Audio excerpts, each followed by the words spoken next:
अस्सलाम वालेकुम, very good evening to all of you. Dawn news पर इन फोकस के साथ मैं हूं नादिया नकी। एक ज़माना था कि जब पेट्रोल, डीजल, मिट्टी के तेल पे कीमतें बढ़ा करती थी, या तो चंद पैसे बढ़ती थी या फिर सिंगल डिजिट में हम देखते थे राइज। लेकिन अब तो हम ये देख रहे हैं, एक तो हर 15 दिन के बाद एक रिव्यू होता है और जिसके बाद पेट्रोल, डीजल और मिट्टी के तेल या पेट्रोलियम प्रोडक्ट्स जिसको कहते हैं, उसमें जो फी लीटर इजाफा किया जाता है वो डबल डिजिट्स में है। रवां साल यानी हम देखें पिछले एक साल के अंदर कम से कम जो इजाफा हुआ है वो है 95 रुपए फी लीटर। और केयर टेकर हुकूमत यानी जो निगरान हुकूमत है उसने पिछले एक माह के अंदर 41 रुपए फी लीटर इजाफा किया है। अब सवाल ये पैदा होता है कि इससे ऑफकोर्स जाहिर है जो महंगाई आनी है, जिस तरह से लोग परेशान हैं, माशी मुश्किलात लोगों की हो गई है कि वो आखिर किस तरह से अपने घर को चलाएं, अपने बच्चों को स्कूल भेजें, खाना खाएं या क्या करें। और जिस तरह से बिजली के बिल हमने देखा, उसके ऊपर जितना ह्यू एंड क्राई हुआ, एहतजाज हुए, निगरान सेटअप ने यह कहा कि जल्द जो है वो रिलीफ दिया जाएगा, ताहाल किसी हतमी रिलीफ का ऐलान भी ना हो सका। गैस की प्राइसेस हैं जिसका बताया यह जाता है कि नवंबर से पहले गैस टैरिफ में भी इजाफा करना ही करना है। दूसरी जानिब हम ये भी देख रहे हैं कि एक क्रैकडाउन हो रहा है, एक्सचेंज कंपनीज के खिलाफ हुआ, डॉलर कहीं ना कहीं से आपको गोदामों से निकलते नजर आ रहे हैं, दूसरी फॉरेन करेंसी नजर आ रही है, जखीरा अंदोजों पर क्रैकडाउन किया जा रहा है। लेकिन अल्टीमेटली लोगों का सवाल यही है, जो एक आम पाकिस्तानी है वो ये कहता है कि हमने क्या किया है कि जिसके एवज इस हद तक हम पर बोझ डाला जा रहा है, क्योंकि ज़िंदगी लोगों की अब बहुत ज़्यादा मुश्किल होती जा रही है माशी लिहाज से। दूसरी जानिब सवाल ये भी है कि क्या मुल्क में इतना बिगाड़ हो चुका है और ये आखिर बिगाड़ दुरुस्त कैसे होगा, ये कब ठीक होगा। आज इसी हवाले से हम बात करेंगे। बहुत से माहिर माशियात बहुत सारे एग्जाम्पल्स भी देते हैं, बहुत बातें करते हैं कि हमें ये कर लेना चाहिए, वो कर लेना चाहिए, लेकिन सवाल यही है आखिर कब तक। मेरे साथ हैं मिफ्ता इस्माइल साहब, साबिक वज़ीर ख़जाना हैं, माहिर माशियात भी हैं, इन फोकस हैं। Thank you so much for joining us. Miftah साहब, पहले तो जिस तरह से अवाम ये जानना चाहते हैं कि आखिर ये जो हालिया इस वक्त पेट्रोल की कीमत में और डीजल की कीमत में इतना होशरुबा इजाफा हुआ, 26 रुपये फ़ी लीटर, 29 रुपये फ़ी लीटर, इसका जवाब क्या है और कोई क्या अपर लिमिट है कि जी इसके बाद अब नहीं होगा? कब तक ये हम राइज देखेंगे? शुक्रिया बहुत बहुत नादिया। मैं देखें, गुजारिश ये है कि जो पाकिस्तानी हुकूमत पेट्रोल बेचती है या जो इसकी जो प्राइस डिटर्मिनेशन होती है या कीमत का जो जो जो लागू होती है कीमत, इसका बहुत बड़ा जो हिस्सा है वो उस पे है, रिलाई करता है कि बाहर से आप कितने का तेल खरीद रहे हैं। राइट। अब पिछले एक माह में कोई 15-17 डॉलर यानी कि 20-22% जो है वो ब्रेंट ऑयल की प्राइस बढ़ गई है, जिस कीमत पे दुनिया भर में तेल बिका जाता है। हम ये पेट्रोल पाकिस्तान में तो नहीं बनता है, बाहर से आता है, या क्रूड ऑयल की शक्ल में आता है या डायरेक्ट पेट्रोल की शक्ल में आता है। अब अगर इस वक्त 92-93 डॉलर ब्रेंट की प्राइस है, कुछ अरसे पहले ये 80-75 की थी, अगर ये इतनी बढ़ जाएगा तो हुकूमत के पास क्या चारा है बजाय इसके कि वो सिवाय इसके कि वो कीमत बढ़ाए। इसके अलावा हुकूमत जो है इस पर 60 रुपए फी लीटर टैक्स भी लेती है, इसमें कोई डाउट नहीं है, जो पेट्रोलियम लेवी लेती है, तो वो भी टैक्स है और इसके अलावा थोड़ी सी ड्यूटी भी है। लेकिन जो बड़ा हिस्सा है वो इसका पेट्रोल की प्राइस का, इसका ताल्लुक जो है वो इंटरनेशनल बैनुल-अक़वामी कीमत से है जो तेल के ऊपर होती है। ठीक है, और ज़्यादा इसलिए भी हमें लगती है क्योंकि हमारा रुपी जो है वो जाहिर है डॉलर के मुकाबले में इंतहाई कमज़ोर है। बिल्कुल, और कमज़ोर हुआ है। अब पिछले कुछ मेरे ख्याल से 10-12 दिनों से अल्लाह की मेहरबानी से थोड़ी सी मजबूती आई है। जो इंटर बैंक में 306 रुपए का चल रहा था, गालिबन वो अब 296-95 रुपए का हो गया है। लोग तवक्को कर रहे हैं कि 300-290 तक का हो जाएगा। तो उससे शायद अगर ये ब्रेंट यहीं पे रहे और ये 290 का हो जाता है या उससे कम हो जाता है तो फिर पेट्रोल की कीमत में कमी आने का बहुत ज़्यादा चांस है। ओके, अच्छा, अब मुझे ये बताइएगा कि ठीक है, आपने कहा कि ये शुक्र है कि रुपी थोड़ा सा स्ट्रांग होता नजर आ रहा है, जो क्रैकडाउन्स किए जा रहे हैं, बट अल्टीमेटली तो हम वहीं पर हैं जो आपने बतौर वजीर ख़जाना भी कहा था कि जब तक मुल्क डॉलर कमाएगा नहीं, ये मसला हमारे साथ रहेगा। सो ये सस्टेनेबल आपको लगता है द क्रैकडाउन? असल मसला तो आज भी वहीं खड़ा है। आज तक हमारी मुल्क की तारीख में और दीगर ममालिक में भी क्रैकडाउन जो है ये बहुत ज़्यादा सस्टेनेबल नहीं होते। एक एक्सपेक्टेशन हो गई थी कि रोज़ रुपया गिरेगा, तो वो एक्सपेक्टेशन जो होती है, अगर मुझे ये लग रहा है कि रुपया कल गिर जाएगा तो मैं आज डॉलर ख़रीद लूँगा जिसकी मुझे कल भी ज़रूरत हो या ना भी ज़रूरत हो, भाई चलो ये ज़्यादा स्टोर ऑफ वैल्यू अच्छा है। तो ये अगर सारी मार्केट इस तरह करेगी और सब रुपया बेचेंगे तो जाहिर है फिर रुपया गिर जाएगा। तो वो एक्सपेक्टेशन तोड़ दी, वो बड़ा अच्छा हो गया। लेकिन ये लॉन्ग टर्म क्रैकडाउन से चीज़ें नहीं चलती हैं। ये मार्केट है, ये जो हवाला हुंडी की मार्केट है, ये मजीद अंडरग्राउंड चले जाएगी। और जो बात जिसकी आपने अभी निशानदेही करी कि पाकिस्तान को अगर 25 अरब डॉलर रोज़ हर साल देने हैं, दुनिया के कर्ज वापस करना है, तो उसमें कुछ वापस हम कर्ज ले लेते हैं, लेकिन कहीं ना कहीं हमको कुछ थोड़ी सी अपनी डॉलर के अंदर आमदन बढ़ानी होगी, चाहे वो बरामदात से हो या रेमिटेंस से हो। ओके, सो ये जो है कि चाहे एक्सपोर्ट से हम अपने डॉलर की जो पूरी वैल्यू वो क्या कहते हैं क्वांटम है वो बढ़ाएं या फिर रेमिटेंस से बढ़ाएं, SIFC को आप किस तरह देख रहे हैं? क्या वो एक स्टॉप गैप अरेंजमेंट होगी या वो ये तमाम हमारी ज़रूरियात पूरी कर सकती है? बिकॉज आपने आर्मी चीफ को ये कहते सुना होगा कि हम IMF को हमेशा के लिए खैर बात कहना चाहते हैं, खुद कफील होना चाहते हैं। देखिए, IMF को अगले 3 साल तक तो हमको रखना ज़रूरी है। ये बात से मैं इत्तेफाक करता हूँ कि अगर जब तक हम IMF के पास जाते रहेंगे तो मुल्क हमारा बहुत ज़्यादा तरक्की नहीं करेगा, क्योंकि IMF पे जाने का मतलब होता है कि हम इतने बीमार हैं कि हमको ICU में जाना पड़ रहा है। तो ये ख्वाहिश जो है कि हम IMF से अपनी जान छुड़ा लें, ये ख्वाहिश तो मेरे ख्याल से हर पाकिस्तानी के दिल में होगी। लेकिन उसको जान छुड़वाने के लिए आपको अपने मुल्क की कुछ ऐसे इक़दाम उठाने पड़ेंगे, कुछ रिफॉर्म्स करने पड़ेंगे, कुछ फंडामेंटल चेंजेस लानी पड़ेंगी, टैक्स ज़्यादा लेना पड़ेगा, अखराजात कम करने पड़ेंगे, लोकल एम्पावरमेंट करना पड़ेगा, हुकूमत को इफेक्टिव बनाना होगा, प्राइवेटाइजेशन करनी होगी। जब ये सब चीज़ें करेंगे और IMF के चुंगल से निकल जाएंगे तो फिर ग्रोथ कर सकेंगे। ये बात तो आई थिंक वेरी क्लियर है। SIFC जो है, SIFC जो है, अगर इसको हम इस्तेमाल कर रहे हैं इन ल्यू ऑफ रिफॉर्म्स, क्योंकि SIFC ने कुछ पैसे ले आएगा सऊदी अरब से, UAE से मिसाल के तौर पर जी, और वो पैसे आ जाते हैं और हम उसी तरह करते हैं कि चलो अब पैसे आ गए, अब काम चल गया, ठीक है, रिफॉर्म नहीं करते, फिर 2 साल फिर निकाल लेते हैं।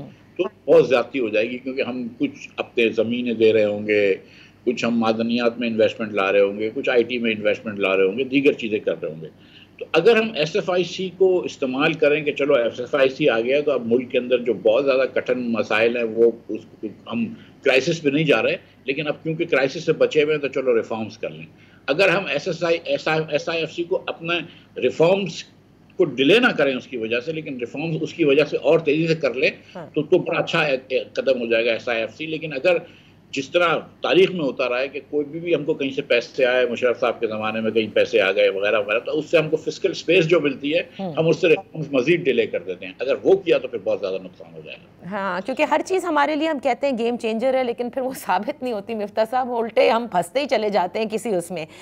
ये मुझे बताइएगा कि इस वक्त लोगों का बड़ी तनकीद है कि जो 16 माह की PTM की हुकूमत थी उसमें उन्होंने क्या बेहतरी लेकर आए, उल्टा क्या कुछ करके गए कि अब 26 रुपए फी लीटर और गैस और बिजली और ये सब कुछ बढ़ता जा रहा है, और यही कहा जा रहा है कि अभी तो ये और मजीद इजाफा होगा। आप समझते हैं कि 16 माह की परफॉर्मेंस में कुछ बेहतर किया जा सकता था और वो नहीं किया गया? अब ये थोड़ा सा सेल्फ सर्विंग आंसर होगा, विद ड्यू अपॉलॉजीज। देखिए, जब हमारी हुकूमत आई थी फरवरी के अंदर यूक्रेन और रशिया की जंग हुई, उसके बाद से पेट्रोल बेतहाशा महंगा हो गया, गैस महंगी हो गई, मतलब एस्ट्रोनॉमिकल प्राइसेस हो गई, गैस की, पेट्रोल की। $105 का ब्रेंट हो गया, जो आज मैं कह रहा था 90 हो गया था, 80 से 90 92 हो गया, वो $105 का ब्रेंट था। इससे भी बढ़ के गया, $120-22 भी हमने देखा। और फरवरी के अंदर जब ये PDM ने ये नो कॉन्फिडेंस मूवमेंट शुरू करी तो खान साहब ने 70 रुपए डीजल पे और 40 रुपए पेट्रोल पे सब्सिडी देना शुरू कर दी, यानी कि 110 अरब रुपया महीने की सब्सिडी देना शुरू कर दी, जो सस्टेनेबल नहीं था। वो खुद भी कह चुके थे IMF वगैरह को कि जैसे ये BNOC खत्म होता है, वोट ऑफ नो कॉन्फिडेंस, मैं इसको खत्म कर दूंगा। मेरा अब जब वो हमारी हुकूमत आई और जब डीजल इतना महंगा था, पेट्रोल इतना महंगा था और हम इतनी लंबी सब्सिडी दे रहे थे, तो मेरी कोशिश तो ये थी, अव्वलीन कोशिश ये थी कि इसके अंदर हम पहले हुकूमत का नुकसान बंद कर दें। क्योंकि एक तरफ पेट्रोल महंगा करने से महंगाई आती है, इसमें कोई डाउट नहीं है, लेकिन दूसरी तरफ अगर आप पेट्रोल महंगा नहीं और नुकसान में बेच रहे हैं तो हुकूमत को नुकसान पैदा करने के लिए कर्ज लेना पड़ता है, उससे मनी सप्लाई बढ़ती है, उससे भी महंगाई आ जाती है। तो महंगाई से तो छुटकारा था नहीं। अगर दुनिया में तेल महंगा होगा तो पाकिस्तान में पेट्रोल महंगा करना ही पड़ेगा।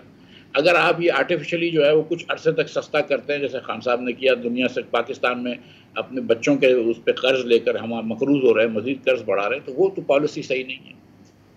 अब काफ़ी अरसे तक मेरे हाथ रोके गए, मुझे फ़ौरन ये काम नहीं करने दिया, लेकिन बहरहाल बड़ी मुश्किल से हमने प्राइसेस भी 0 कर दी, सब्सिडी भी ख़त्म कर दी, हम IMF को भी ले आए, और उसके बाद मैं समझ रहा था कि रुपया भी कंट्रोल में आ रहा था। 240 से एक मरतबा 213 पे लेकर आ गए थे, फिर वो बढ़ गया, हम समझ रहे थे फिर वो कंट्रोल में आ जाएगा।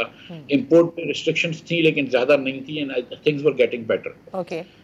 फिर उसके बाद जब मुझे हटाया और डार साहब आए तो उन्होंने फिर IMF को आंखें दिखानी शुरू कर दी, और फिर उसके बाद आप जब आप IMF को आंखें दिखा रहे हैं, IMF वॉकड अवे, तो फिर आप डिफॉल्ट से स्कर्ट होने लगे। उस डिफॉल्ट के रिस्क ने लोगों का कॉन्फिडेंस छीन लिया और लोगों ने डॉलर का खरीदना शुरू कर दिए। वो जो डॉलर की होर्डिंग हुई है उससे करेंसी को बहुत नुकसान पहुंचा, जिससे ये आपकी महंगाई इतनी बढ़ गई। फिर आपने और फिर आपने टैक्स भी इतना जमा नहीं किया, अखराजात पे भी कंट्रोल नहीं किया, तो आपकी बोरिंग और बढ़ गई। तो फिर बहुत सारी चीज़ें हुई हैं। लेकिन I would suggest to you कि अगर ये PDM की हुकूमत नहीं भी होती और खान साहब की भी हुकूमत रहती तो पेट्रोल तो उनको भी महंगा करना पड़ता है। मिफ्ता साहब, यहाँ पर एक छोटी सी ब्रेक के बाद अपनी गुफ्तगू जारी रखेंगे। Welcome back. इन फोकस हैं मिफ्ता इस्माइल साहब, साबिक वफाकी वजीर खजाना रह चुके हैं, माहिर माशियात हैं। मिफ्ता इस्माइल साहब, ये मुझे बताइएगा, करेंसी का जो एक्चुअल है, क्योंकि बहुत से माहिर माशियात ये कहते हैं मिफ्ता साहब, विद ऑल ड्यू रिस्पेक्ट, क्योंकि आपके कॉलीग रहे हैं, कि इसाक डार साहब से ही ये तबाही शुरू हुई थी माजी में भी। वो ये मानते हैं, ऑन रिकॉर्ड कहते हैं, ये जो एक्सचेंज रेट मैनेज किया गया वहाँ से जो हुआ आज तक जारी है। खुर्रम हुसैन हमारे प्रोग्राम में थी, उन्होंने भी यही बात कही, शब्बर जैदी साहब यही कहते हैं, और अब मरियम नवाज साहिबा पिच कर रही हैं कि नवाज शरीफ साहब आएंगे तो महंगाई के दलदल से अवाम निकल जाएगी। मैं एज एन इकोनॉमिस्ट आप बताइए, क्या कोई भी हुकूमत आती है, इलेक्शन जब होते हैं, क्या अकेले मैनेज कर सकती है, और क्या वाकई दलदल से पाकिस्तान के माशी हालात इस तरह से निकल आएंगे, या ये सिर्फ इलेक्शन नियरिंग के लिए ये स्लोगन सही रखता है? देखिए, एक मैं 2-3 चीज़ें अगर आपकी इजाज़त हो, देखिए, एक करेंसी की स्ट्रेंथ जो है ना, वो इकोनॉमी की स्ट्रेंथ को ज़ाहिर करती है। एक ज़माने में ब्रिटिश पाउंड जो था वो $4 के बराबर था, आज 120-25% सिर्फ ऊपर है, एक ज़माने में पैरिटी में भी आ गया था। तो करेंसी की स्ट्रेंथ जो है वो इकोनॉमी की स्ट्रेंथ को रिफ्लेक्ट करती है।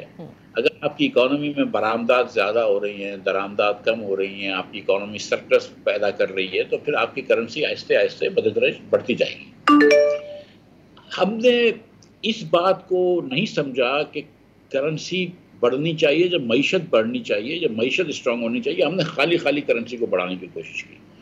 तो 2013 से 2017 के दरमियान जब डार साहब ने रुपए को कंट्रोल करके रखा था, तो उस ज़माने में क्योंकि आपने रुपए को रखा तो आपने एक तो बोरिंग बहुत कर ली, लेकिन मोस्ट इम्पॉर्टेंटली हमारा जो एक्सपोर्ट टू GDP का रेशो था वो 13.6 से गिरकर 8.5% आ गया। ओके। तो जब जैसे ही मैं वजीर बना, मैंने दो मरतबा 5-5 रुपए करके करेंसी डिवैल्यू करी और 105 से 115 पे ले आया, क्योंकि हमारे मुल्क में इन्फ्लेशन ज़्यादा था, हमारे कंपेरेटर कंट्रीज में इन्फ्लेशन कम था, तो हमारी मसनूआत महंगी से महंगी हो रही थी। We have to keep these prices according to the market. वरना अगर आप समझ रहे हैं कि करेंसी 275 पे लानी है या 250 पे लेके आनी है, तो फिर 25 पे ले आओ। अगर ऐसे ही लेके आनी है तो फिर 25 पे ले आओ। एक दिन स्टेट बैंक को बोलते थे यार 25 रुपए पे डॉलर चेंज करना शुरू कर दो, फिर 15 रुपए पे ले आओ। मतलब जब मैं अमेरिका से पढ़ने गया था तो 9 रुपए 70 पैसे का था, तो फिर उस पे ले आओ। मतलब ये तो अजीब सी बातें हैं ना। It has to reflect the economy, the strength of the economy. I mean, this has to, you have to reflect, you have to understand economics. अगर आपकी मनी सप्लाई तेजी से बढ़ रही है तो इन्फ्लेशन तो बढ़ेगा।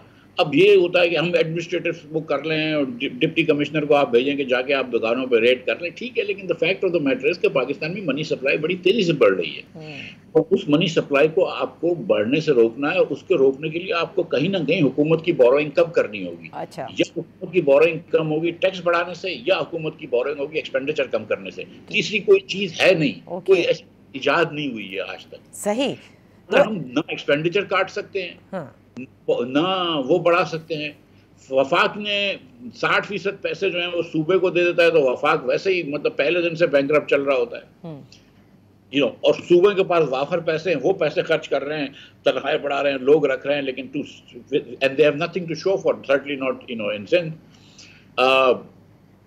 तो we have to rethink our country's finances. हमको फंडामेंटल रिफॉर्म्स करने होंगे, हमको अपनी टैक्सेशन बढ़ानी होगी, लेकिन हमको प्रॉपर्टी पे टैक्स लेना होगा, हमको दुकानदारों से टैक्स लेना होगा, हमको एग्रीकल्चर से टैक्स लेना होगा, हमको सूबों को कहना होगा कि आप अपने अपने टैक्स जमा करें, हम आपको इतने पैसे नहीं देंगे, लेकिन जिसको आपने अथॉरिटी दी है खर्च करने की, उसको जिम्मेदारी भी दें कि अपना टैक्स बढ़ाएं। हमको प्राइवेटाइजेशन की तरफ जाना होगा। मतलब ये हम चीजें जब नहीं कर रहे, हमारी हुक्मरानी कंप्लीटली नाकिस है, हम जब कुछ भी नहीं कर पा रहे, तो फिर हम क्यों एक्सपेक्ट करते हैं कि थिंग्स विल इम्प्रूव। अच्छा, तो आप बिल्कुल सही कह रहे हैं। और ये जो सारी तजावीज़, I clearly remember as finance minister, एक तकरीब से खिताब था जिसमें आपने ये सारी प्रेजेंटेशन भी दे रहे थे। I remember it very clearly कि हम जो कुछ बनाते हैं वो खुद कंज्यूम करते हैं, मतलब हम एक्सपोर्ट्स अपनी नहीं बढ़ा रहे।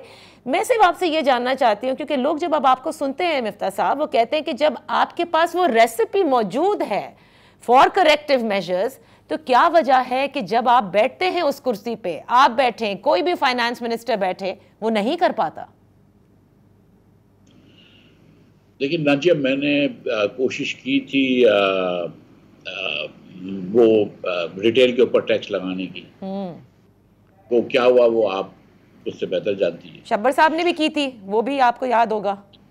तो ऐसा नहीं है कि मतलब एज अ फाइनेंस मिनिस्टर मैंने कोशिश नहीं की। मैं तो देखें, जो फाइनेंस मिनिस्टर के वक्त भी मैं वही बातें करता था जो आज करता था। उस वक्त भी मैं कहता था कि निचकारी करनी चाहिए। आपको एक एग्जांपल दे देता हूँ कि पीआईए का पिछले साल शायद 90 अरब रुपए का नुकसान हुआ है। इस वक्त पीआईए का टोटल लॉस जो है वो 735 अरब रुपए खड़ा हुआ है। ठीक है, पीआईए ना, ये बाकी 4 एयरलाइन है हमारे पास प्राइवेट सेक्टर की, ना उनसे सस्ता टिकट बेचता है। अगर तो हुकूमत की एयरलाइन है, चलो हम सस्ता टिकट बेच रहे हैं, वो भी नहीं करता है। ना उनसे अच्छी सर्विस देता है, ना उनसे अच्छे टाइमिंग्स हैं, ना उनसे अच्छे एयरक्राफ्ट हैं।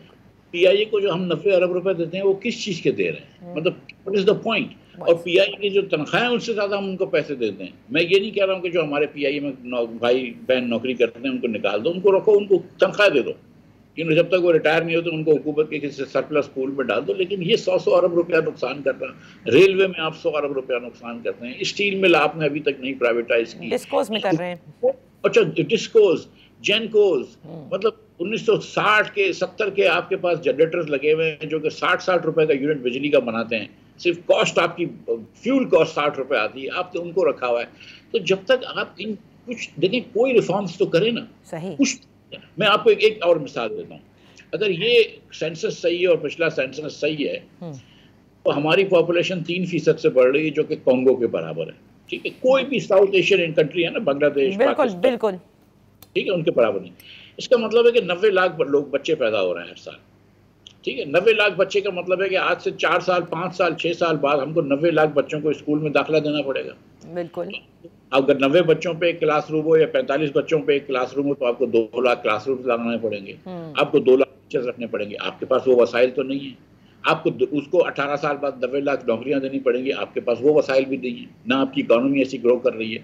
तो हमारे पास देखें ना, आज भी 75% 10 साल का बच्चा जो है वो 2 जुमले नहीं पढ़ सकता है, जिसको लिटरेसी पॉवर्टी कहते हैं। 3 में से 1 बच्चा आज स्कूल में बाहर है, 2 में से 1 बच्चा जो है वो अपनी एज अप्रोप्रिएट क्लास में नहीं है। मतलब हम एक 40% बच्चा आपका स्टंटेड है, 17 बच्चा आपका वेस्टेड है। आप तो एक जनरेशन बड़ी कर रहे हैं जो कि इलिटरेट हैं, इन्यूमरेट हैं, मेंटली और फिजिकली स्टंटेड हैं, और फिर आप बात कर रहे हैं कि हम मुल्क को आगे लेके जाएंगे। तो भाई बेसिक्स तो ठीक करो ना। बेसिक्स ठीक करने की जरूरत है। आपने बजा फरमाया। आपने जो अभी निचकारी का जिक्र किया मिफ्ता साहब, मैं भी जब से सहाफत में आई हूँ मैं निचकारी सुनते आ रही हूँ, न जाने कितनी ऑर्गेनाइजेशन में काम किया। अब सुना है कि फवाद हसन फवाद साहब जो हैं वो निगरां वजीर बने हैं और वो दैट्स हिज टास्क, और पीआईए की फौरी तौर पर निचकारी करनी है।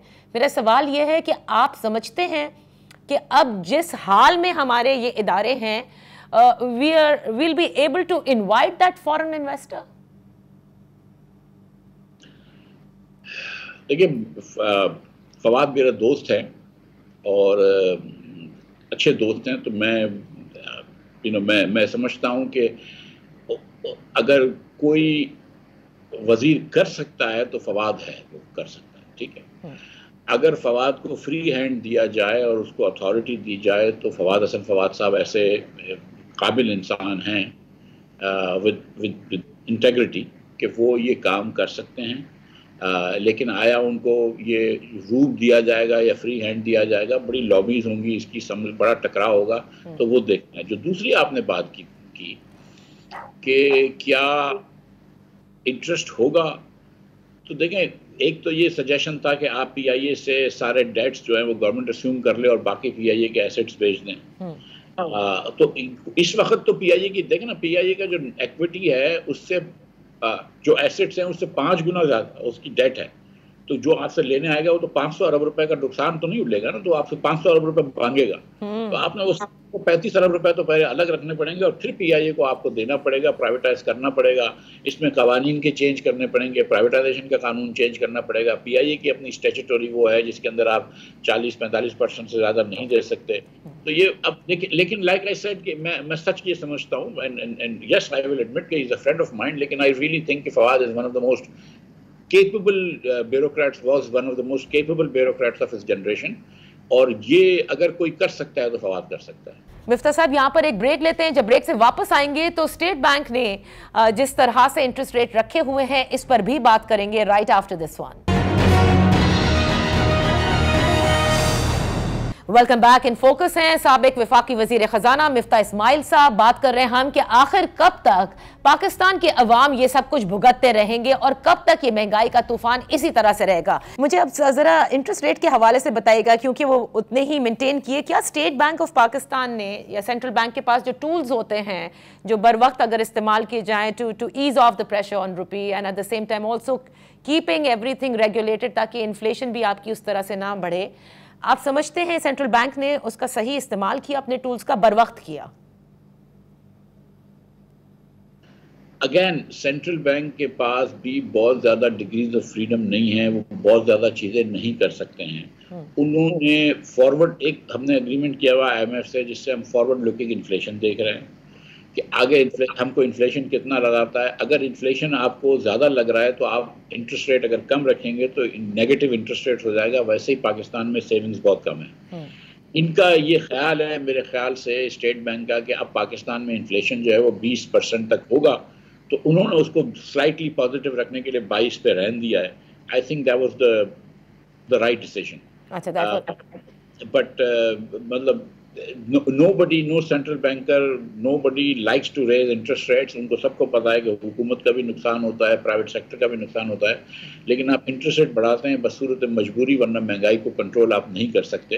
लेकिन इनको लग रहा है कि अब जो महंगाई है वो एनर्जी या फूड में है, वो किसी और वजह से हो रही है, मनी सप्लाई की वजह से नहीं हो रही है, और इन एनी केस इनको लग रहा है कि 20% तक इन्फ्लेशन आ जाएगा, तो इसलिए इन्होंने इंटरेस्ट रेट नहीं बढ़ाया। अच्छा, मैं ये भी आपसे पूछना चाहूंगी, बिल्कुल अवामी सतह पर लोग ये सवाल करते हैं कि आज वो जो चीज़ महंगी उनको मिलती है, चाहे वो पेट्रोल हो, डीजल हो, बिजली हो, ये सारे वो कर्जे जो अशराफिया ने लिए थे, मुख्तलिफ हुकूमतों ने लिए था, उसका खमियाजा हम भुगत रहे हैं। Do you really think that, मतलब ये अवाम बिल्कुल ठीक सोच रही है कि वो चाहे वो बिजली के बिल में उनसे लिए जा रहे हो, गैस में लिए जा रहे हो, पेट्रोल कीमत में लिए जा रहे हो, या ओवरऑल महंगाई की तरह से जो टैक्सेस उनके ऊपर आयद किए जाते हैं इनडायरेक्ट? देखिए, इसमें तो कोई डाउट नहीं है ना कि Pakistan is a very elite controlled मुल्क। इस मुल्क के अंदर जहाँ सिर्फ एक HSN कॉलेज से आधे जजेस साहिबान आ रहे हों और या आधे अमीर लोग कराची ग्रामर से निकल रहे हैं, और आज जिस चीफ जस्टिस ने हलफ लिया है, जो चीफ जस्टिस कल गए थे वो HSN कॉलेज से थे, और आज जिस चीफ जस्टिस ने हलफ लिया है वो कराची ग्रामर स्कूल से थे, तो ये तो बात तय है ना कि ये मुल्क एलीट डोमिनेट करते हैं। ये IPPs किसी गरीब पाकिस्तानी की तो नहीं है ना जिन्होंने अरबों डॉलर्स कमाए हैं। जो भी हमने एग्रीमेंट किया, मैं ये नहीं कह रहा हूँ कि IPPs ने गलत किया, लेकिन जो भी एग्रीमेंट थे जो IPPs ने कमाए, किसी गरीब पाकिस्तानी कोई बल्दिया में रहने वाला या मंजूर कॉलोनी में रहने वाला या शादरे वाले में रहने वाला तो IPP का मालिक नहीं है ना। वो तो डिफेंस कराची में रहते हैं या DHA लाहौर में रहते हैं। तो गुजारिश ये कि ये मुल्क में एलीट कंट्रोल है, और क्योंकि एलीट्स को स्टेटस को मेंटेन करना सबसे ज़्यादा ज़रूरी होता है, तो हम जो है नाजिया, मैं सच्ची बात बता रहा हूँ कि 1% बच्चों को अपॉर्चुनिटी देते हैं, और बाकी जो 8-9% पाकिस्तानी हैं जो अंग्रेजी बोल लेते हैं, अच्छी स्कूल में चले जाते हैं, जिनके वालिदैन प्रोफेशनल्स होते हैं, उनको थोड़ी अपॉर्चुनिटी मिलती है। लेकिन 90% पाकिस्तानी को तो हमने अदर कर रखा है, उनको तो हमने कोई चांस नहीं दिया। जिनके बच्चों को ये जो जिसको हम उर्दू मीडियम कहते हैं, सही बात है, बिल्कुल सही। तो उसकी नुकसान ये होता है कि 90% टैलेंट जो आपका मुल्क का है उसको आपने यूज ही नहीं किया। तो जो केमिस्ट्री में नोबेल प्राइज जीत सकती थी वो किसी के घर में मासी है। जो शख्स शायद कहीं फिजिक्स का प्रोफेसर होता, वो कहीं ड्राइवरी का काम कर रहा है, क्योंकि उसको कभी आपने तालीम ही नहीं दी, वो मौके नहीं दिए, मौके ही नहीं मिले ना आगे बढ़ने। तो आप देखें दुनिया में, अमेरिका में देखें कि जो कंपनीज बनती हैं, बिल गेट्स हुआ, जुकरबर्ग हुआ, दीगर हुए, स्टीव जॉब्स हुआ था, ये कहाँ से आए? कोई किसी का बाप इमिग्रेंट था, कोई गरीब थे, कोई किसी भी बैकग्राउंड से आके ऊपर आते हैं। यहाँ पे तो सिर्फ ये कि डुपॉन्ट्स और रॉकफेलर्स के जो बच्चे चल रहे हैं, जो अमीर लोगों के बच्चे चल रहे हैं, उनको ही मौका मिलता है। सही। तो हम किस्म की सोसाइटी बना दी है कि जिसके अंदर रियली 2-3 ट्रैक्स हैं, और जो 90% गरीब है उसको तो कोई चांस ही नहीं है। तो उसको ऊपर ये उसको बिजली के बिल भरने के लाले पड़े हुए हैं कि अब बिजली का बिल भरे आज, या बच्चों की फीस दे, या राशन के पैसे दे। Absolutely, absolutely. सो मुझे इसको क्लब करके आखिर में जरा बता दीजिएगा कि आप ये समझते हैं कि जैसे शब्बर साहब भी मुस्तकिल ये कह रहे हैं, दीगर लोग भी कह रहे हैं कि अकेली कोई जमात पाकिस्तान को इस मुश्किल से नहीं निकाल सकेगी। खुद सियासी जमातें भी ये कहती सुनने में आई हैं कि वी मस्ट सिट डाउन और एटलीस्ट मईशत पर हम सबको यकसुई के साथ और एक चार्टर के साथ आगे बढ़ना होगा। Number 1 is this, and number 2 लोग जानना चाहते हैं नेक्स्ट डोर भारत ने ऐसा क्या कर दिया, मनमोहन सिंह साहब ऐसी कौन सी रेसिपी लेकर आ गए कि आज तक हम देख रहे हैं वो पॉलिसियों का तसलसल है, और उनका GDP and look at the forecast of GDP जो आईएमएफ ने की है नेक्स्ट डोर नेबर होते हुए, तो हमने कहां गलती कर दी? हमारी देखें, हिंदुस्तान हमसे आगे निकल गया, इसमें कोई डाउट नहीं है। हम भी हिंदुस्तान से आगे थे, कौमें आगे पीछे होती रहती हैं। अल्लाह ने चाहा तो फिर हम एक मरतबा अपनी अगर सही सिरात पे आ जाएंगे, सिरात मुस्तकीम पे आ जाएंगे, तो आगे बढ़ जाएंगे। ऐसी कोई बात नहीं है। कोई हिंदुस्तानियों में या बांग्लादेशियों में कुछ सुरखाब के पर नहीं लगे हुए जो हम मिस करते हैं, ठीक है। लेकिन उन्होंने पहले मिसाल के तौर पर पहले 10 साल हिंदुस्तान के बनते हुए 5 इंडियन इंस्टीट्यूट ऑफ टेक्नोलॉजी खोले थे। आपने पहले 10 साल में 7 वज़राए आज़म चेंज किए, ठीक है। उसके बाद अब इंडियन इंस्टीट्यूट ऑफ टेक्नोलॉजी जो है वो एक दुनिया का बेहतरीन अंडर ग्रेजुएट इदारा है, जिसके ग्रेजुएट्स बन के हिंदुस्तान से पढ़े हुए बच्चे माइक्रोसॉफ्ट को हेड करते हैं, गूगल को हेड करते हैं। हमारा बच्चा जो है उसको हमने सैलानी वेलफेयर ट्रस्ट का 3 महीने का डिप्लोमा दिलाना है। कहाँ सैलानी वेलफेयर ट्रस्ट का 3 महीने का डिप्लोमा वाला लड़का जो है वो इंडियन इंस्टीट्यूट ऑफ टेक्नोलॉजी के लड़के से कम्पीट करेगा? ये बच्चा नहीं कि बच्चे में हमारे किसी कमी है, लेकिन उसको आपने वो मौका ही नहीं दिया, क्योंकि हमने तो सिर्फ वो 1% लोगों को अंडर ग्रेड भी बाहर पढ़ाते हैं, और वो मतलब हमने तो उसी पे कॉन्सेंट्रेट किया है। कि आप कराची ग्रामर स्कूल से पढ़े हुए हैं, जिसम से पढ़े हुए हैं, हसन अब्दाल से पढ़े हुए हैं, 2-3 और स्कूल हैं, अच्छी बिकन हाउस, न्यू स्कूल से पढ़े हुए हैं हम तो उन्हीं के बच्चों को आगे बढ़ाते हैं। सो हमने तो कभी ये मुल्क के लिए खोला नहीं है। लेकिन हम अब भी मैं ये समझता हूँ कि अगर हम इस मुल्क में बैठें, और ये सियासी पार्टियों का मसला नहीं है, देखिए सिर्फ सियासी पार्टियों के पास पॉलिटिकल पावर इधर नहीं होता इस मुल्क में। इस मुल्क में जुडिशरी जो है वो बहुत ज़्यादा इंटरफेरेंस करती है पॉलिटिक्स में, बहुत ज़्यादा इंटरफेरेंस करती है लेजिस्लेचर के काम में। ये आपने देखा है, जब मर्जी है कोई आइन के कोई उनके पास भी कोई आइन की वो नहीं है कि with in the 4 walls of आइन रूल करें, जो मर्जी है। जस्टिस मुनीब ने 2-3 ऐसे फैसले देखे हैं जिसका कोई आइन से ताल्लुक नहीं है, लेकिन वो अपनी मर्जी से कर दिया। इसी तरह हमारी आर्मी के पास बहुत ज़्यादा पॉलिटिकल पावर है, दुनिया में इतना नहीं होता है जितना हमारी एस्टेब्लिशमेंट के पास पॉलिटिकल पावर है। हमको इन सबको साथ लेके बैठना होगा कि जुडिशरी भी बैठे, एस्टेब्लिशमेंट भी बैठे, पॉलिटिशियंस भी बैठे, तमाम पॉलिटिकल पार्टीज का पहले डिसाइड करें कि मुल्क को लेकर किस तरफ जाना है। कि जो पहले तो ये डिसाइड करेंगे जो हम कर रहे हैं वो गलत कर रहे हैं, चलो इसको इम्प्रूव करते हैं, और फिर मुल्क को किस तरफ लेके जाना है। उसके बाद जब आप ये फंडामेंटली कोई आइन जो है खुदा न खास्ता कोई कुरानी सहीफा नहीं है, मतलब हम इसके अंदर आइन में जो तरामीम करनी है करें। जो भी आपने लोकल देखें, आपने 70 साल हो गए, कोई आपने किसी लोकल गवर्नमेंट को पावर नहीं दिया। आपने मतलब 4 सूबे हमारे, why are we not considering more provinces? मतलब ये क्योंकि पीपल हैव इजारादारी उसके अंदर, why are we giving power to the people? हम नहीं करते। तो ये बहुत सारी चीजें हैं जो हमको अब हमारे मुल्क के डायरेक्शन को सोचना होगा। ये सब जो पावरफुल लोग हैं वो आपस में बैठें, डिसाइड करें कि यार इसको सही करना है, और एक मर्तबा अगर आप सही करने का सोच लें, और ये जो 90% पाकिस्तानी जिनको आपने अदर कर रखा है कि यार इसके पास खाने के पैसे नहीं है, कोई बात नहीं है, मासी का बेटा है, इसके पैर में चप्पल नहीं है, कोई बात नहीं है, गार्ड का बेटा है, जब तक आप इनको साथ नहीं लाएंगे कौमी धारे में, तो फिर आपने क्या कर लिया, क्या कौम बना ली। 1% पाकिस्तानी जो है वो अमीर लोग जो हैं वो अगर अच्छी तरह रह जाते हैं तो ये कोई मुल्क है?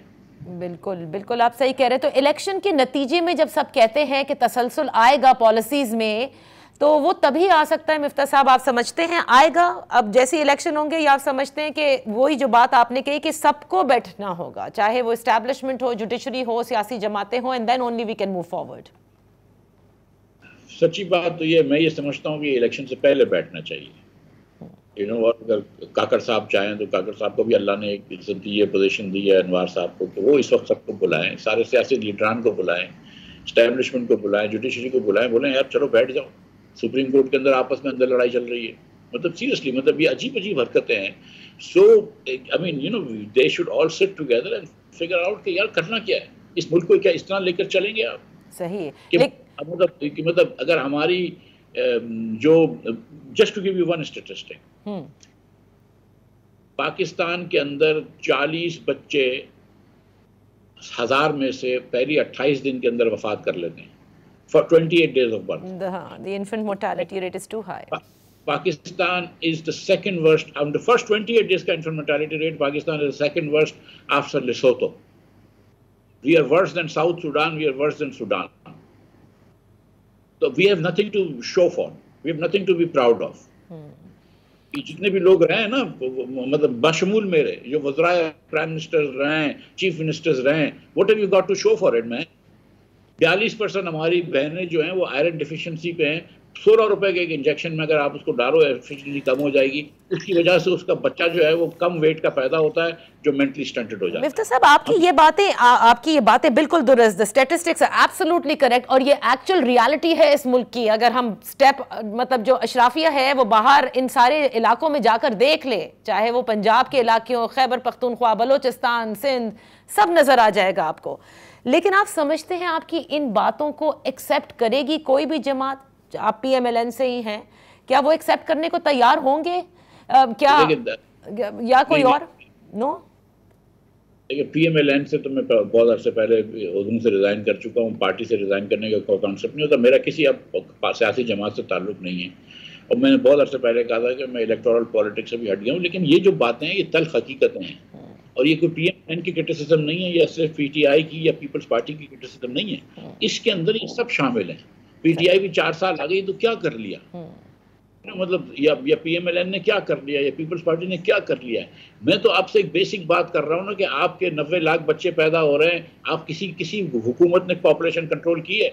आप मुझे बताएं कि इनके लिए आपके पास क्लासरूम हैं, इनके लिए नौकरियां हैं आपके पास? एब्सोल्युटली। तो ये वो मुल्क के मसाइल हैं जिनकी तरफ पहले फोकस करना होगा, तो ही इस मुल्क को, जैसे मिफ्ता साहब कह रहे हैं कि कोई सुरखाब के पर नहीं है बांग्लादेश ने जो किया या इंडिया ने किया, हम भी करके दिखा सकते हैं। इट इज़ जस्ट दैट कि वो यकसुई के साथ इस you first have to accept it कि ये हमारी गलतियां हैं, और यहाँ से आगे बढ़ने के लिए ये कम अज़ कम हमें दुरुस्त करना होगा। बहुत बहुत शुक्रिया मिफ्ता इस्माइल साहब for being with us on in focus. यहाँ पर मैं एक छोटी सी ब्रेक लेती हूँ, लेकिन जाहिर है कि मिफ्ता साहब was very clear about it कि जो हालात हैं वो हालात इसी चीज़ के मुतकाजी हैं कि ये महंगाई भी बढ़ रही होगी, ये हमारा जो पेट्रोल की प्राइसेस हैं वो भी बढ़ रही होंगी, और IMF की तरफ भी आपको जाना होगा जब तक कि अपने फंडामेंटल्स को हम चेंज नहीं कर लेते।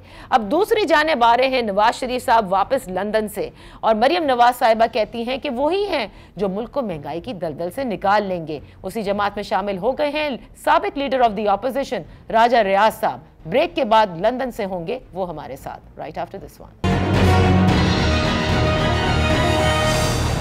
Welcome back. गुज़िश्ता रोज लंदन में नवाज शरीफ साहब के साथ उनकी लीगल टीम की बैठक हुई, और ये फिर एक मरतबा डिसाइड कर लिया गया है कि 21 अक्टूबर ही नवाज शरीफ साहब की वतन वापसी की तारीख होगी। उनकी लीगल टीम के बकौल अब कोई भी केस उनकी राह में हायल नहीं है, लिहाजा वो वतन वापस आ सकते हैं। इसी यानी गुज़िश्ता रोज ही हमने देखा कि साबिक लीडर ऑपोजिशन राजा रियाज साहब की भी लंदन में नवाज शरीफ साहब के साथ 1-on-1 मुलाकात भी हुई है, जिसके बाद उन्होंने पाकिस्तान मुस्लिम लीग नून में शमूलियत का ऐलान किया है। आज हमारे साथ लंदन से हैं राजा रियाज साहब, साबिक leader of the opposition. Thank you so much for joining us. Raja Sahab, ये तो पहले बताइएगा कि कल जब आपने ये अनाउंसमेंट की और यकीनन आप काफी खुश भी नजर आए पाकिस्तान मुस्लिम लीग नून में जो आपकी शमूलियत हुई है, बड़ी तनकीद हो रही है यहाँ पाकिस्तान में आप पर। कहते हैं इस शमूलियत के एवज ही तो आपने एक फ्रेंडली ऑपोजिशन लीडर का किरदार अदा किया था। जी नादिया, शुक्रिया। नादिया, बात यह है कि मैंने एक मुस्बत रोल तकरीबन 16 महीने अदा किया है। पाकिस्तान के जो माशी हालात थे वो आपके सामने हैं, पूरी कौम के सामने है। लड़ाई झगड़े का मौका नहीं था, वक्त नहीं था। जो मुस्बत तनकीद हो सकती थी, पॉसिबल था, वो मैंने, अब मेरी तकरीरें उठा के देख ले, मैंने की है। अब क्योंकि मैंने मुस्लिम लीग नून ज्वाइन की है तो उस वक्त उनकी हुकूमत थी, तो ज़ाहिर मीडिया ने तो तनकीद करनी है, लेकिन हकीकत ये है कि मैंने एक मुस्बत रोल और पाकिस्तान के फायदे के लिए, पाकिस्तान के मसाइल को हल करने के लिए, और पाकिस्तान में जो हमारी मुश्किलात हैं और पाकिस्तान में जो माशी हालात हैं, जो जिस तरह गरीब आदमी मुश्किल जिंदगी गुजार रहा है, उसका हम लोग अंदाजा नहीं कर सकते कि कितने मुश्किल से गरीब आदमी जिंदगी गुजार रहा है।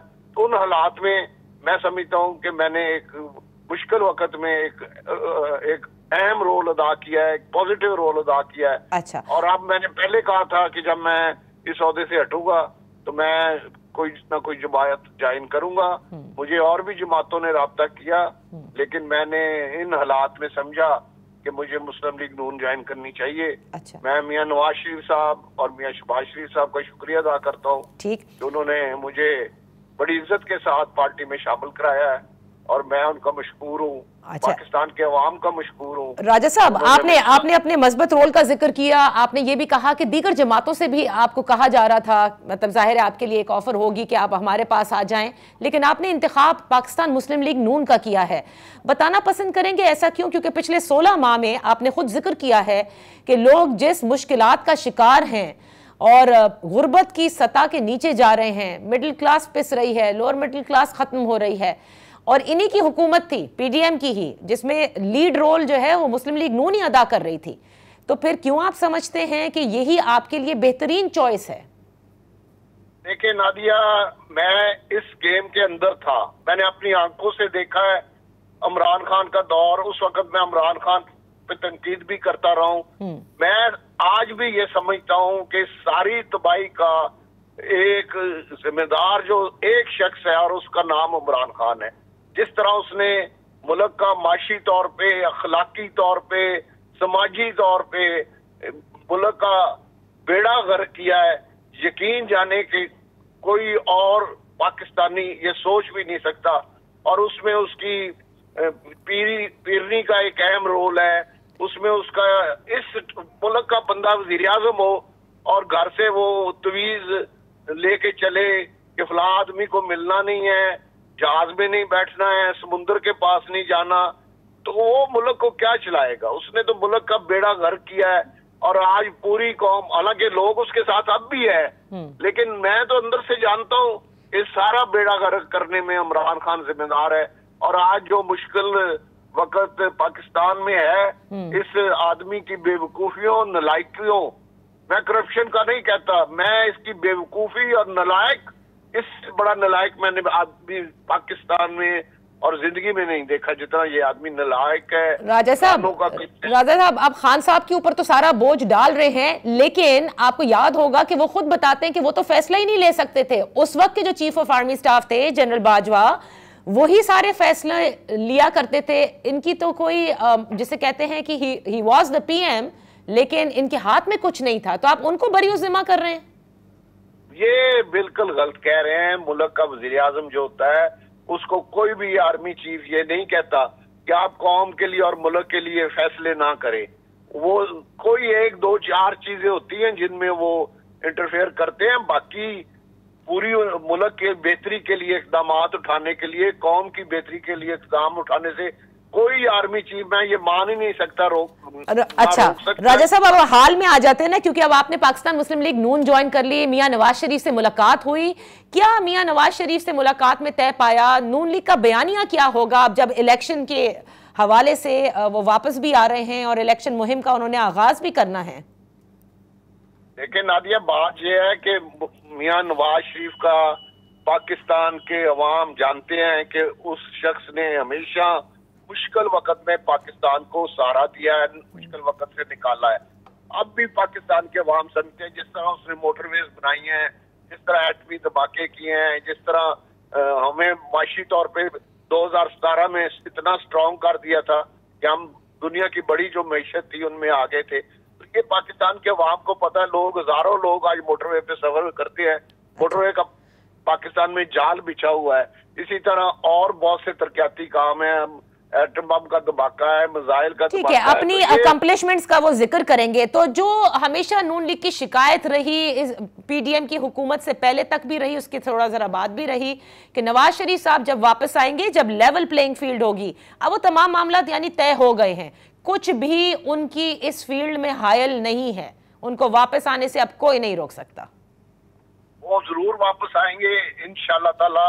आप दुरुस्त कह रही हैं, उन्हें कोई नहीं रोक सकता। और आके यहाँ पे जिस मुश्किल हालात में कौम और मुल्क है, मुझे पूरा यकीन है कि मियां नवाज शरीफ इस मुश्किल वक्त से कौम को और मुल्क को निकालने में, मैं दुआ को भी हूँ, मेरे के पास जो मेरी हिम्मत है या जो मेरे पास तजर्बा है या जो मैं कर सकता हूँ, उसमें मैं उनके कंधे के साथ कंधा लगाऊंगा। अच्छा राजा साहब, ये तो बताए ना, एक लेवल प्लेइंग फील्ड के मुतकाजी थे, वो उनको मिल गई यानी मुस्लिम लीग नून को। अब एक लेवल प्लेइंग फील्ड की शिकायत पाकिस्तान पीपल्स पार्टी कर रही है कि लेवल प्लेइंग फील्ड नहीं दी जा रही, खुसूसन पंजाब में। ये जो पाकिस्तान मुस्लिम लीग नून से इतनी शिकायत है इस वक्त पीपल्स पार्टी की, आपके नजदीक वजह क्या है? मेरा ख्याल है कि ऐसी बात नहीं होनी चाहिए, और अगर कोई इस तरह की बात है भी तो मियां नवाज शरीफ यकीनन उसको खत्म कर देंगे सबके लिए। जब इलेक्शन हो, मैं अगर चाहे मुस्लिम लीग में हूँ, लेकिन इसके बावजूद मैं कहता हूँ कि फ्री एंड फेयर इलेक्शन होने चाहिए, एक तरह का ग्राउंड सबको मिलना चाहिए, सबको एक किस्म की जो जितनी सब पार्टियों को एक लेवल पे रख के पाकिस्तान को अवाम को फैसला करने का हक देना चाहिए कि वो अपना वज़ीर-ए-आज़म किसको बनाना चाहते हैं। बिलशमूल पाकिस्तान तहरीक इंसाफ के आप देख रहे हैं उनको कि उनको भी ये लेवल प्लेइंग फील्ड दी जाएगी कि वो कैंपेन भी कर सकें, वो आराम से हिस्सा भी ले सकें? नहीं, मैं तहरीक इंसाफ के लिए कोई नरम गोशा नहीं रखता। उसकी वजह ये है कि सियासी तौर पे वो जो मर्जी करते, हम ये जरूर मुतालबा करते कि वो उनको एक तरह का ग्राउंड मिलना चाहिए, उनको पर किसी किस्म की पाबंदी नहीं होनी चाहिए। लेकिन जो उन्होंने हमारे शहीदों के मुजस्समे तोड़े हैं, उनको आग लगाई है, उसके बाद कम अज कम चाहे जो मर्जी तरीके इंसाफ वाले कहें, मेरे लिए उनके लिए कोई नरम गोशा नहीं। मैं तो यही मुतालबा करूंगा कि बाकी तरीके इंसाफ के सारे लोग इलेक्शन लड़े, लेकिन इमरान खान ने जो ये साजिश तैयार की है मुल्क के खिलाफ और आर्मी के खिलाफ, उसके लिए कोई नरम गोशा नहीं होना चाहिए। उसने जो जुर्म किया है वो पाकिस्तान के खिलाफ जुर्म है, वो हमारी पाक फौज के खिलाफ जुर्म है। और जिस तरह हमारे शहीदों को जो आज कब्रों में हमारी वजह से है, उनकी कब्रों को जिस तरह जलाया गया, उनके मुजस्समे जलाए गए, उसके बाद कोई और तो इमरान खान के लिए नरम गोशा रख सकता है, कम अज कम मेरे लिए उसके लिए कोई नरम गोशा। राजा साहब, अब ये भी बता दीजिएगा कि ये भी बड़ा कहा जाता है कि सिस्टम को नवाज शरीफ साहब से ज्यादा शहबाज शरीफ साहब ज्यादा कबूल हैं, इस पर जरा कुछ रोशनी डालें।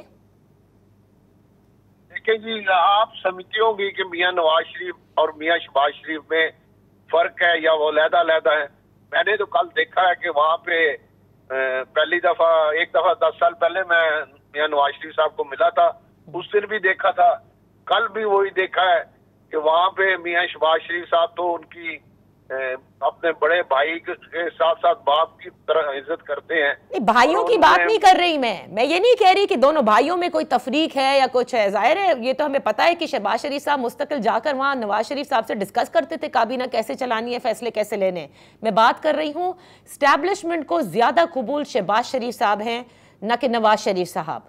ये सारे सियासी मुबस्सिरीन कहते हैं। जब मियां नवाज शरीफ ने वजीर आजम होना है तो उसके साथ जो सबसे ज्यादा करीब काम करना है वो मियां शहबाज शरीफ ने करना है। जो भी मशवरा होना है, जो भी जिस तरह भी इकदाम होने हैं, वो मियां नवाज शरीफ और मियां शहबाज शरीफ के एक ही होते हैं। तो मेरा ख्याल है उसमें कोई फर्क नहीं। आपकी बात दुरुस्त है कि मियां शहबाज शरीफ साहब ने ये 16 महीने में बहुत मेहनत की है और बड़ी महारत से उन्होंने पीडीएम की हुकूमत को भी चलाया है। बहुत सी जो बातें थी बहुत बड़ा उन्हें क्रेडिट जाता है, लेकिन मैं मियां नवाज शरीफ और मियां शहबाज शरीफ में कोई फर्क नहीं समझता। और एस्टैब्लिशमेंट के साथ ताल्लुकात नवाज शरीफ साहब की आप बिल्कुल ठीक हैं? बिल्कुल ठीक है। वो जो एक साबका आर्मी चीफ थे, उन्होंने उनके जाने के बाद ही ठीक हो गया।